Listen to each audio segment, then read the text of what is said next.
श्री राम जी ने बाली को छिपकर क्यों मारा? इसके पीछे का सबसे बड़ा कारण हनुमान जी ही थे। आखिर ऐसा क्या हुआ था कि श्री राम जी को बाली को छिपकर मारना पड़ा? और क्या श्री राम जी भी डरते थे कि अगर वो बाली के सामने गए तो बाली उनकी आधी शक्ति हर लेंगे और कहीं बाली उन्हें हरा ना दे? और इस कहानी में हम ये भी जानेंगे कि क्या हुआ जब बाली ने हनुमान जी को युद्ध के लिए ललकारा। तो चलिए शुरू करते हैं आज की कहानी। कथा में आगे बढ़ने से पहले बाली के बारे में कुछ बातें आपको जान लेना चाहिए। कथाओं में ऐसा कहा गया है कि बाली इंद्र के धर्मपुत्र थे और इंद्रदेव से ही उन्हें एक अजेय माला मिली थी, जिसे पहनकर बाली की शक्तियां 1000 गुना बढ़ जाती थीं। इन शक्तियों से बाली ने बहुत सी लड़ाई लड़ी और सभी में उसको विजय हासिल है।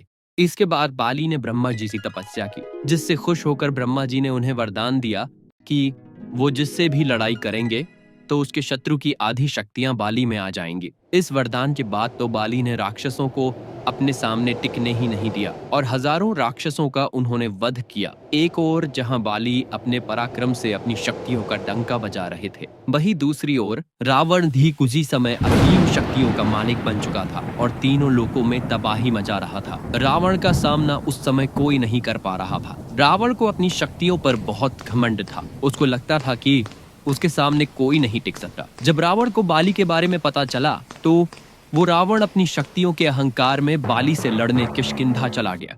पर रावण को ये नहीं पता था कि बाली के सामने जाने पर उसकी आधी शक्तियां बाली में समा जाएगी और रावण किष्किंधा में जाकर बाली को लड़ाई के लिए ललकारने लगा। रावण की ललकार सुनकर बाली बाहर आ गया, जिसके बाद रावण ने बाली को युद्ध के लिए चुनौती दी। बाली ने रावण की चुनौती स्वीकार कर ली और इसके बाद दोनों में भयंकर युद्ध शुरू हो गया। लेकिन बाली को मिले वरदान के कारण रावण की आधी शक्तियां बाली में समा गई, जिससे बाली ने रावण को युद्ध में हरा दिया। इसके बाद बाली ने रावण को अपना बंदी बना लिया। रावण से जीतने के बाद बाली को अपनी शक्तियों पर बहुत ज्यादा घमंड हो गया था और अपनी ताकत दिखाने के लिए रोज रावण को अपनी बगल में लेकर घूमने जाने लगा। इसके बाद रावण ने बाली से माफी मांगी और दोनों के बीच मित्रता हो गई। लेकिन इसके बाद बाली का घमंड आसमान छूने लगा। एक दिन बाली अपनी शक्ति के घमंड में चूर जंगलों में घूम रहा था और पेड़ पत्थरों को उखाड़ उखाड़ कर फेंक रहा था। उसी जंगल में हनुमान जी श्री राम जी का जप कर रहे थे। जब बाली हनुमान जी के पास पहुंचे तो उन्होंने हनुमान जी से कहा कि क्या पूरे दिन राम नाम जपता है? राम नाम को छोड़कर अपने राजा बाली का जप करो। हनुमान जी ये सुनकर मंद मंद मुस्कुराए और वापस अपनी भक्ति में लीन हो गए। ये देखकर बाली को बहुत गुस्सा आया। बाली ने हनुमान जी से कहा कि मैं तुम्हारे राम से ज्यादा शक्तिशाली हूँ और कहा कि अगर तुम्हारे राम मेरे सामने आ जाए तो मैं उन्हें भी हरा सकता। जब तक बात खुद पर थी तब तक हनुमान जी ने कुछ नहीं कहा, लेकिन जब बात उनके प्रभु पर आई तो हनुमान जी नहीं रुक पाए और बाली से कहा कि हे वानर राज, मेरे प्रभु श्री राम जी से लड़ने से पहले क्या आप उनके इस दास हनुमान से लड़ना चाहेंगे? अपनी शक्तियों के घमंड में चूर बाली हनुमान जी से लड़ने को तैयार हो गए और बोले, कल भोर होते ही हम युद्ध क्षेत्र में मिलेंगे। ये कहकर बाली अपने कक्ष में चले गए और हनुमान जी वहीं राम नाम जप में लग गए। जब ब्रह्मा जी को इस बारे में पता चला तो वे हनुमान जी के पास गए और हनुमान जी से कहा कि वो ये युद्ध न करें। हनुमान जी ने ब्रह्मदेव जी को नमस्कार किया और बोले कि हे ब्रह्मदेव, जब तक बात मेरे तक थी तब तक मैंने कुछ नहीं कहा, लेकिन अब बात मेरे प्रभु पर आ गई है, मैं ये लड़ाई अवश्य करूंगा। ये सुनकर ब्रह्मदेव जी ने हनुमान जी से कहा कि हे हनुमान, ठीक है, आप युद्ध करो, लेकिन कल युद्ध में आप अपनी शक्तियों का सिर्फ 10वां हिस्सा ही लेकर जाए।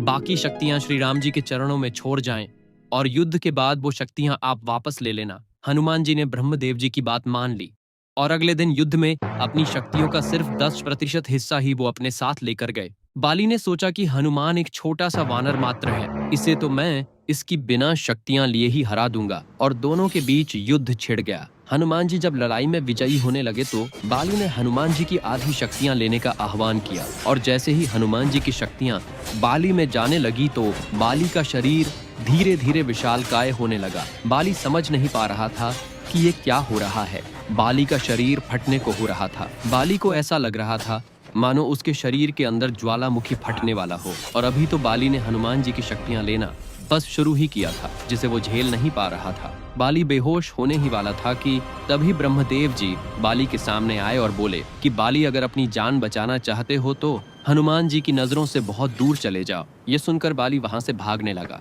जैसे जैसे बाली हनुमान जी से दूर जा रहा था, वैसे वैसे उसका शरीर ठीक होने लगा और जब वो हनुमान जी से बहुत दूर चला गया तो ब्रह्मा जी से इसका कारण पूछा। ब्रह्मदेव जी ने बताया कि हनुमान जी की शक्तियां असीमित और अपार हैं। उन शक्तियों को सिर्फ हनुमान जी ही संभाल सकते हैं और मेरे कहने पर हनुमान जी इस युद्ध में अपनी शक्तियों का सिर्फ 10वां हिस्सा ही लेकर आए थे और उन शक्तियों के अंश मात्र से ही तुम्हारा ये हाल हो गया। सोचो, हनुमान जी अगर अपनी पूरी शक्तियों के साथ आते तो तुम्हारा क्या हाल होता। ब्रह्मदेव जी की बातें सुनकर बाली को अपनी गलती का एहसास हुआ और उसका घमंड चूर चूर हो गया। इसके बाद बाली ने हनुमान जी से माफी मांगी और हनुमान जी से कहा कि हनुमान जी, आपके अंदर असीमित शक्तियां हैं, लेकिन फिर भी आप इतने शांत कैसे रहते हो। और ये कहकर बाली हनुमान जी से माफी मांगने लगे। हनुमान जी ने कहा कि अगर माफी मांगनी ही है तो प्रभु श्री राम जी से मांगिए, मैं तो उनका एक छोटा सा भक्त हूँ। और ये कहकर हनुमान जी ने बाली को अपने गले लगा लिया। इसके बाद बाली श्री राम नाम का जयकारा लगाने लगे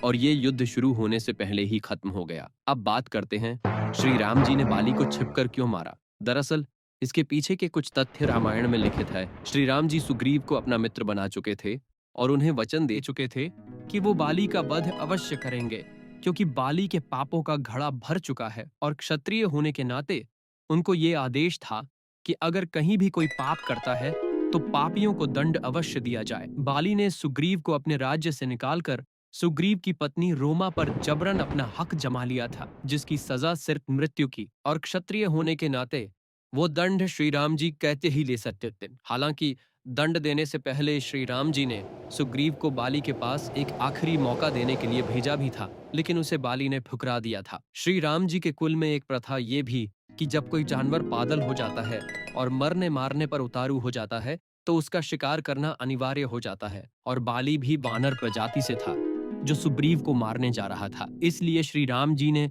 बाली का शिकार किया, और शिकार तो छुपकर ही किया जाता है। अब बात करते हैं आखिरी तथ्य की। अगर श्री राम जी बाली के सामने आ जाते तो बाली को मिले वरदान के अनुसार बाली श्री राम जी की शक्तियों को अपने अंदर लेने का प्रयास करते। और जैसा कि आप सब जानते हैं कि श्री राम जी के भक्त हनुमान जी की क्षण भर शक्तियों से बाली का शरीर फटने को हो गया था, तो श्री राम जी तो स्वयं नारायण भगवान थे, और अगर ऐसा होता तो बाली उसी वक्त मर जाता। ब्रह्मा जी के वरदान की लाज रखने के लिए श्री राम जी ने बाली को छिप कर मारा था। तो बोलो जय श्री राम। और अगर आज की कहानी आपको अच्छी लगी हो तो लाइक, सब्सक्राइब और कमेंट्स